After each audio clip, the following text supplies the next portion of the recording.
Buona domenica da Sicilia 24, le principali notizie. Mafia, arrestato Salvatore Baiardo, indicato come il portavoce dei boss Graviano. Si riapre la pista politica dell'inchiesta sulle stragi del 93 che vede tra gli indagati Dell'Utri. Le mafie hanno un volume d'affari da 40 miliardi l'anno. Palermo e Catania sono tra le 10 città italiane con il maggior numero di imprese nell'orbita della criminalità organizzata. Le estorsioni tra i reati più remunerativi.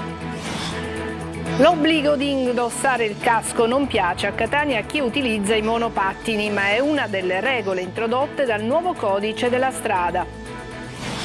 Le spoglie di Santa Lucia da Venezia sono arrivate a Siracusa, il 28 dicembre saranno a Catania.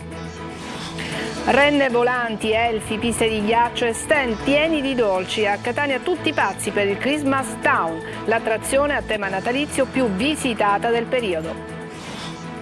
Calcio, Palermo tra poco in campo al Barbera contro il Catanzaro. Dionisi rilancia Brunori e vara una squadra a trazione anteriore. Catania trafitto in casa dal Potenza, perde 2-0 sbagliando anche un rigore nel finale di partita. Pioggia di fischi al Massimino. Buon esordio di Capuano sulla panchina del Trapani. I Granata vincono 1-0 sul campo della Casertana. Messina ancora sconfitto a Biella, finisce 2-0.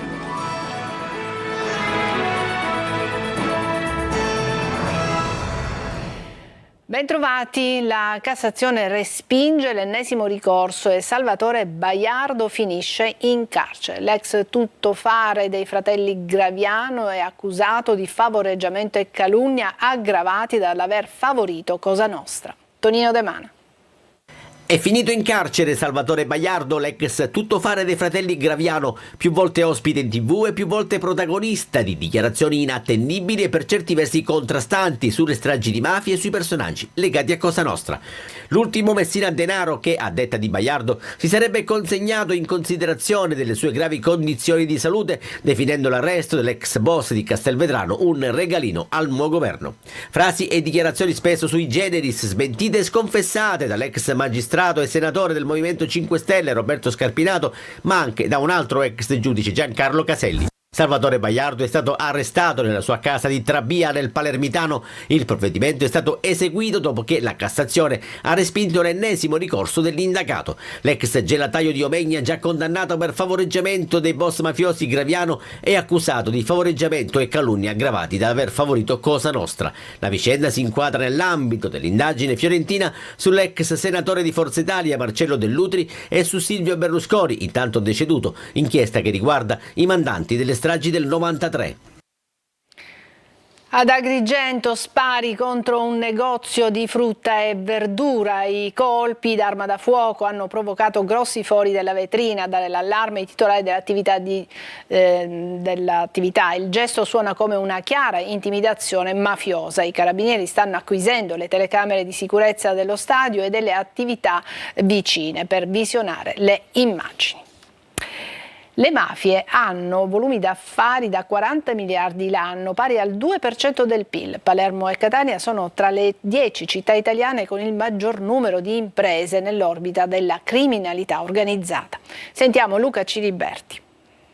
In Sicilia più di 13.000 imprese sono a rischio di infiltrazione della criminalità organizzata. Mafia SPA per fatturato e affari risulta essere la quarta industria del paese con un volume di traffico che si aggira attorno ai 40 miliardi di euro l'anno, una cifra che vale praticamente 2 punti di PIL. A calcolare l'ufficio studi della CGA di Mestre, se si effettua una comparazione puramente teorica che tuttavia consente di dimensionare la portata del fenomeno, l'azienda mafia è dietro solo a Eni, Enel e al gestore dei servizi energetici.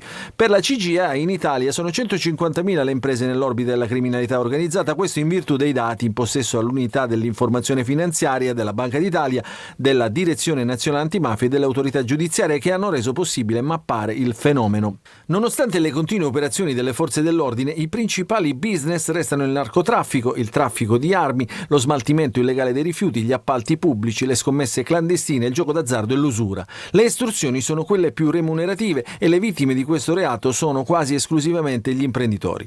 Napoli, Roma, Milano, Caserta e Brescia le realtà più a rischio. Nel dettaglio in Sicilia colpite 13.000 aziende, di cui ben 4.016 nella provincia di Palermo, sesta in questa speciale classifica. Al nono posto c'è Catania con ben 3.291 imprese potenzialmente prossime ai contesti di criminalità organizzata. Trapani è la provincia che si piazza al 20° posto, ma con lo stesso rapporto sul totale del tessuto imprenditoriale locale registrato a Palermo e Catania. 24esima Messina, ultima tra le siciliane. Enna, 81esima tra 105. A Catania, nel quartiere di San Giovanni Galermo, in via Capopassero, 2 giovani avevano allestito una sorta di supermercato della droga sotto i portici di una palazzina. Arrestati dai carabinieri un 22enne e un 24enne. L'obbligo di indossare il casco non piace a Catania a chi utilizza i monopattini, ma è una delle regole introdotte dal nuovo codice della strada. Desiree Ferlito. Il casco va messo, Va indossato, lo so, e devo abituarmi all'idea.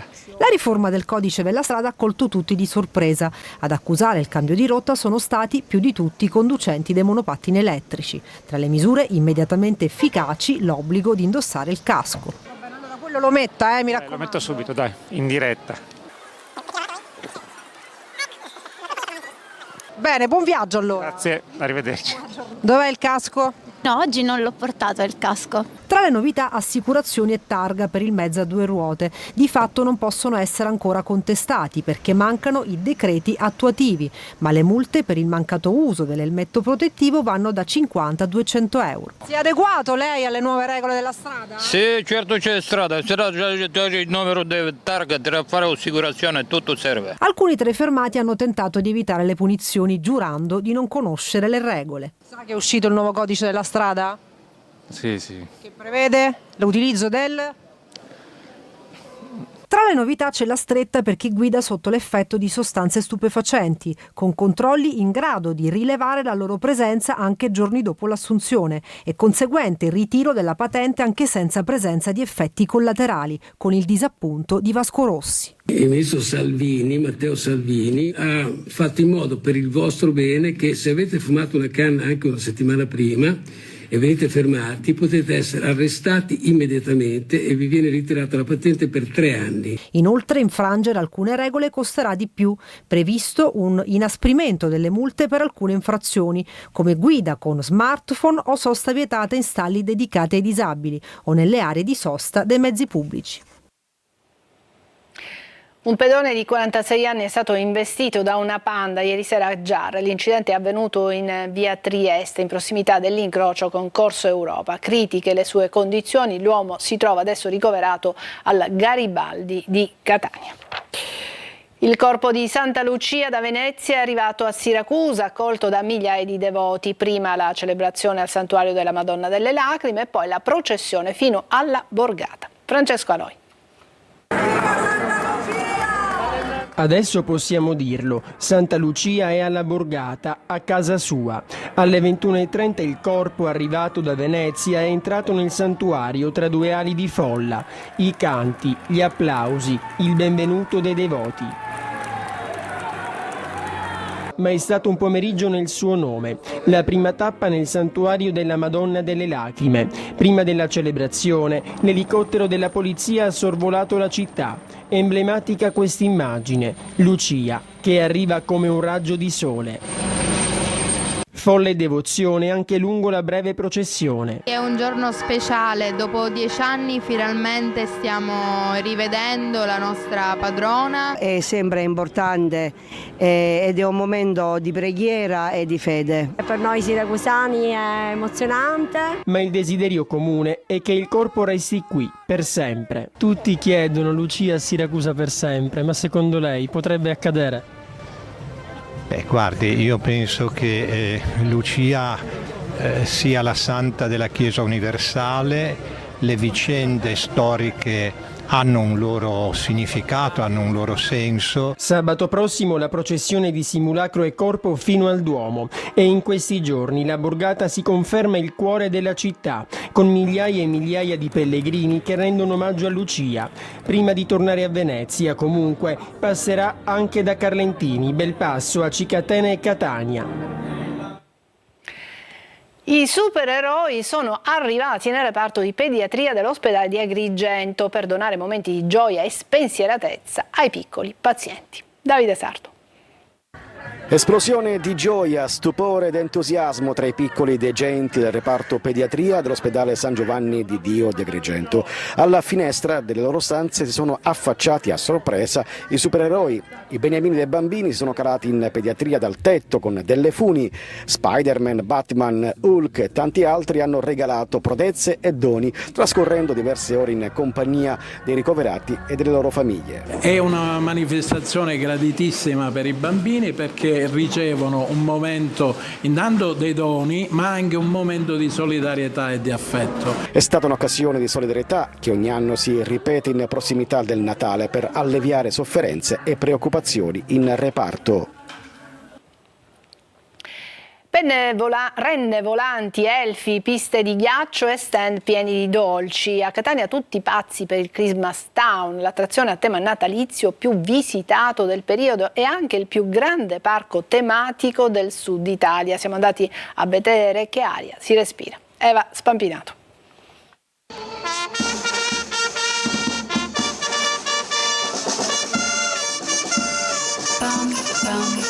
Quando il Natale diventa la scusa perfetta per tornare bambini. Prima volta, sì, bellissimo, emozioni, si ritorna proprio a bambini. Dica la verità, chi voleva venire, i bambini o lei? Io. Sentite al contrario, i vostri figli fanno la foto a voi. Mi piace tantissimo il Natale, è bellissimo, sì. Il Christmas Town piace proprio a tutti e anche oggi un'altra giornata sold out nel più grande parco tematico dedicato al Natale del Sud Italia, dove i visitatori arrivano da tutte le parti della Sicilia e non solo. Da Moia Cantata, Floridia. I'm from France. Tutti in fila per visitare la casa di Babbo Natale, molto accogliente e piena di tanti dettagli, dalla cucina alla scrivania, passando per la sala da bagno e quella da letto, fino ad arrivare alla stanza del trono, dove ad attendere i bimbi c'è lui. Quali sono i desideri dei bambini di quest'anno? Sono quelli molto semplici, libri, giocattoli e qualche tecnologia. Tra le novità di quest'anno la fabbrica dei giocattoli, dove gli elfi preparano i regali sognati dai bimbi. Lei alla fine cosa suggerisce sempre a questi bambini? Il fatto che siano bimbi e si devono divertire e tanta allegria. Immancabili gli outfit a tema, maglioni natalizi, cerchetti, vestiti tartan. Abbiamo preparato gli outfit prima di uscire per l'occasione. Sì, abbiamo fatto questo abbinamento giusto per oggi. E poi c'è anche il Grinch, che riscuote sempre più successo. Mio figlio è un grande fan del Grinch, gli ho detto andiamo a vedere Babbo Natale, mi ha detto no mamma c'è il Grinch. Buon Natale a tutti! Mercatini, festoni, addobbi natalizi, Palazzo degli Elefanti in ristrutturazione, illuminato a Catania da spettacolari fasci di luce. Catania si è accesa ieri sera con la Notte Bianca, un evento che ha animato le vie del centro storico fino a piazza Federico di Svevia. L'iniziativa, inserita nel calendario delle manifestazioni natalizie, è stata organizzata dalla 7ª commissione consiliare. Musica, cultura, giochi, spettacoli itineranti e tanto divertimento per grandi e piccoli. Ingresso a €1 e boom di visitatori all'Anfiteatro Romano. Oltre 1.600 le presenze, mentre al Castello Ursino sono oltre più di 1.000 i tagliandi che sono stati venduti, mentre al Museo Bellini sono stati appena 638, si fa per dire. E per il momento ci fermiamo, c'è una piccola pausa, ci vediamo tra pochissimo.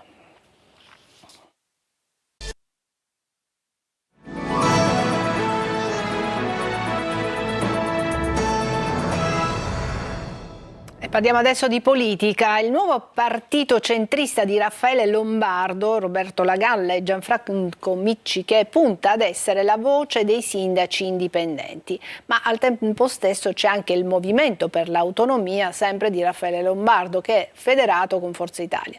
Un dualismo che sembra non preoccupare i tre, come hanno spiegato ospiti del Punto. Manlio Viola.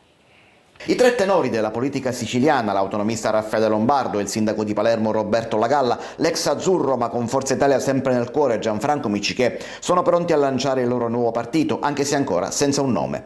Ma intanto il Movimento per l'Autonomia di Raffaele Lombardo si federa ufficialmente con Forza Italia. Sulla collocazione non pochi, ma nessun dubbio. Siamo nel centrodestra, siamo abbastanza, abbastanza allergici all'appartenenza militare in questo o in quell'altro partito.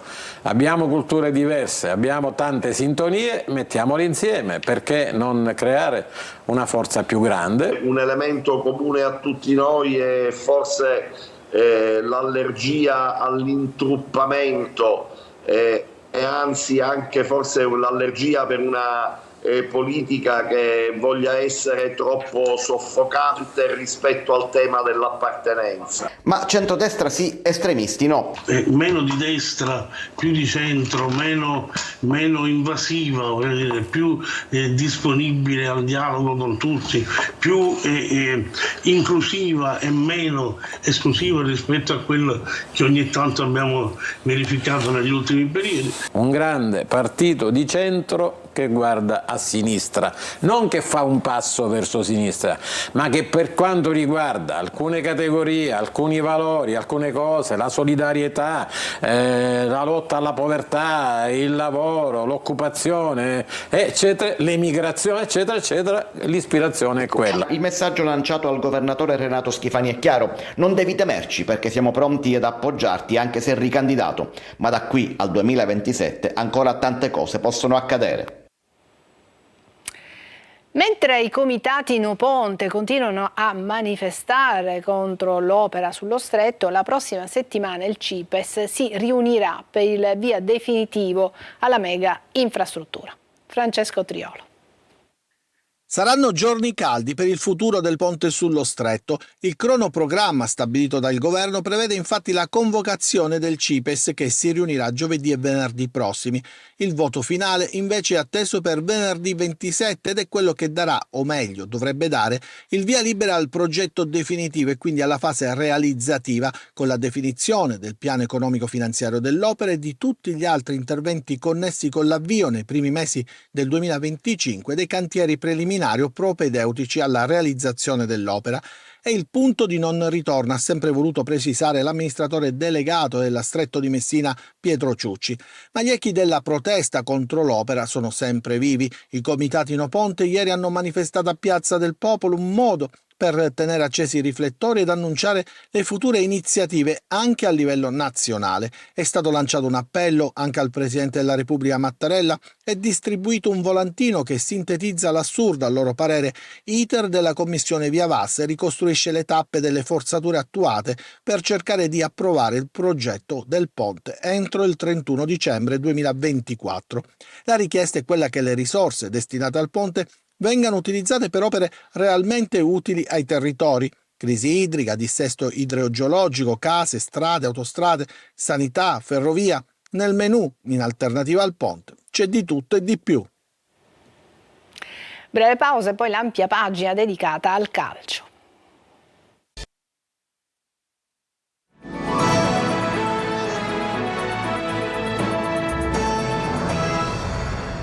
Ed eccoci al calcio. In Serie B il Palermo tra poco in campo al Barbera va all'assalto del Catanzaro. Dionisi non fa calcoli, servono i 3 punti per riscattare la sconfitta di Carrara. Fischio d'inizio alle 15. Marco Gullà.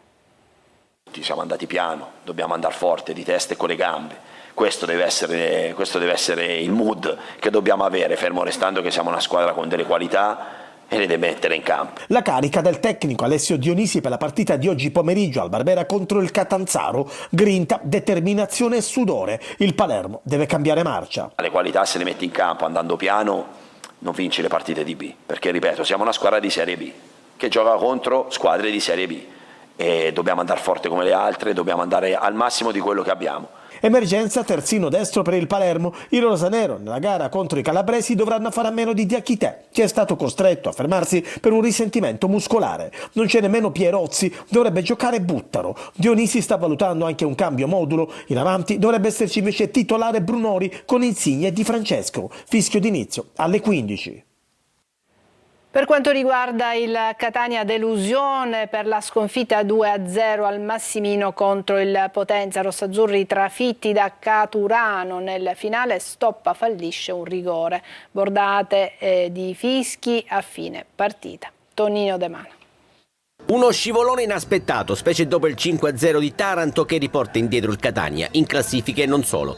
Al Massimino sempre più terreno di conquista, questa volta passa il Potenza che si impone 2-0 aggiudicandosi uno scontro diretto fondamentale in chiave playoff. Non era partito male il Catania, ma nel calcio si sa, bisogna segnare. E se a Taranto i gol erano stati 5, contro Lucani i rossazzurri si sono inceppati di nuovo. Primo tempo vivace e con diverse emozioni, per lo più concentrate nei primi minuti, con un doppio intervento di Adamonis che dice no a Caturano. Il Catania segna con lunetta, ma l'azione è viziata da un fallo di Montalto. Si resta sullo 0-0. Nella ripresa è un altro Catania per ritmo, pressione e aggressività, ma le occasioni di Anastasio e Gimenez non fanno altro che esaltare il palermitano a lastra. I rossazzurri sprecano e poi imprecano, visto che al 70° un errore di Adamonis consente al Potenza di passare in vantaggio. Caturano approfitta di una respinta corta e gela il Massimino. Poco dopo lo stesso attaccante sfrutta uno schema su punizione e realizza la sua doppietta personale, salendo a quota 12 in classifica marcatori. Il Catania avrebbe la chance per riaprire il match, ma Stoppa si fa parare un calcio di rigore. Delusione, fischi a fine gara, Toscano ne prende atto ma difende la sua truppa. Potevamo fare meglio, in tante situazioni ci sono stati tanti errori, però la squadra è entrata il secondo tempo con la voglia di vincere, ha fatto 25-30 minuti di grande intensità, ha creato tantissimo, tante imprecisioni sotto porta, potevamo far gol, la potevamo riaprire con il rigore, però ci dobbiamo lavorare su queste situazioni perché si stanno protraendo per troppo tempo. Successo del Trapani a Caserta con un gol del capocannoniere del girone Lescano. Sconfitta invece per il Messina a Biella nello scontro diretto per la salvezza contro la Juve Next Gen. Sergio Colosi. Esordio con vittoria a Caserta per il Trapani di Ezio Capuano, che si affida all'usato sicuro interrompendo le sconfitte Granata. Il tecnico campano ha scelto una formazione con tanti suoi ex calciatori e la risposta sul campo dopo un avvio complicato è stata positiva. Buona partenza della Casertana, 11 pareggi in 18 gare, pericolosa con Paglino, Damian, Carretta e Collodel. Seculin sempre attento, la ripresa presenta un Trapani diverso, organizzato e più offensivo. A metà del secondo tempo Carriero recupera palla e in scivolata serve l'assist vincente all'Escano, sempre una sentenza in area avversaria. L'espulsione di Conte limita i padroni di casa fermati dopo 7 turni, mentre Bifulco potrebbe raddoppiare, ma la vittoria è in cassaforte.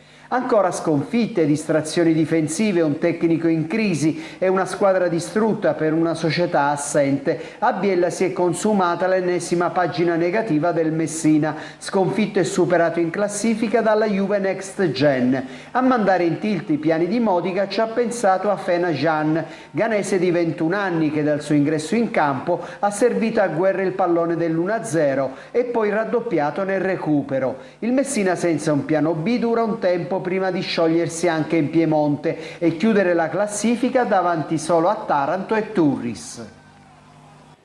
È tutto, ci fermiamo qui, grazie per averci seguito, buona domenica.